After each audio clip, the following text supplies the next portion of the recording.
fait 26 ans que je suis à Paris Turf. J'y suis rentrée un peu forcément par passion, mais aussi parce que je suis née dans le milieu, j'ai connu que les chevaux de course. Mon père a aussi a travaillé à sport complet à l'époque, il n'était pas encore Paris Turf. Donc voilà, je suis presque, on peut dire, une enfant de Paris Turf. Quel est ton rôle chez Paris Turf? Et je m'occupe essentiellement du galop et des avant-courses, des après-courses, compte rendu d'après-courses, de vidéos. Je suis les entraînements, voilà, un peu multitâche, mais en tout cas toujours au contact des galopeurs et particulièrement en plus des sauteurs que j'affectionne particulièrement. Comment repères-tu un cheval avant la course? Je me fie forcément au physique du cheval, au modèle.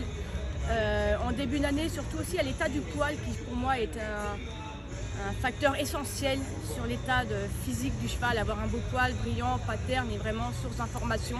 Et après, comment se déplace le cheval, s'il n'est pas trop tendu aussi. Comment bien lire une musique? Évidemment, ça a son importance. On voit si le cheval a fait preuve de régularité ou pas. Après, il faut forcément rentrer plus dans le détail sur les distances, les terrains, les changements de surface. Voilà, c'est un ensemble de choses qui font pour étudier le papier très importantes. Et notamment, je pense, l'état du terrain, les places à la corde, parce que c'est primordial en plat.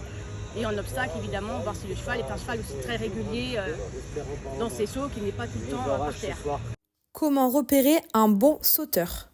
Forcément, la haie d'essai va être très très importante. On voit si le cheval aussi arrive bien détendu, saute facilement, sans forcer. Les débutants sont très importants à suivre à ce moment-là, parce qu'on voit vraiment s'ils forcent en sautant et ce qu'il peut dire pour la suite, qu'ils vont faire beaucoup d'efforts ou pas dans le parcours.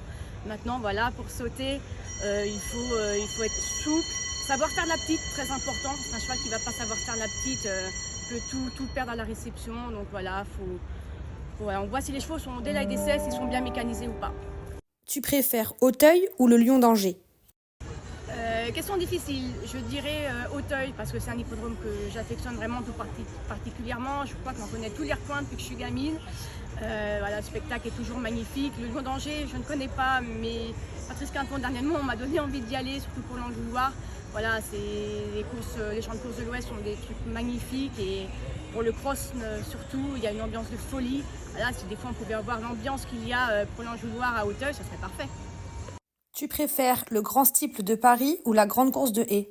Plutôt grand steeple, voilà. Je pense que c'est le steeple, la discipline où il faut être le plus, où on montre plus ses qualités de sauteur avec les différents obstacles. Et voilà, pour moi, le vrai cheval d'obstacle, si on met de côté le cross, c'est le steeple, donc le grand steeple. Tu préfères Félix de Gilles ou James Révélé? Ils ont chacun leur qualité. Allez, je dirais quand même une petite préférence pour James, qui j'aime bien. Il donne des parcours souvent fins, mais voilà, ils ont une montre totalement différente et ils ont autant de bons résultats tous les deux. Donc, allez, une petite préférence pour James. Peux-tu nous donner ton cheval repéré? Une petite pouliche de 3 ans, Kotki Dina, entraînée par Dominique Bressou. Elle a été battue de très très peu à Compiègne pour ses débuts, début avril. C'est une descendante de la très belle lignée de Kotki, mère entre autres de Katko et de Kotki Jet, des lauréats de Grand Steeple Chase de Paris. Voilà, je pense qu'elle a une belle carrière devant elle.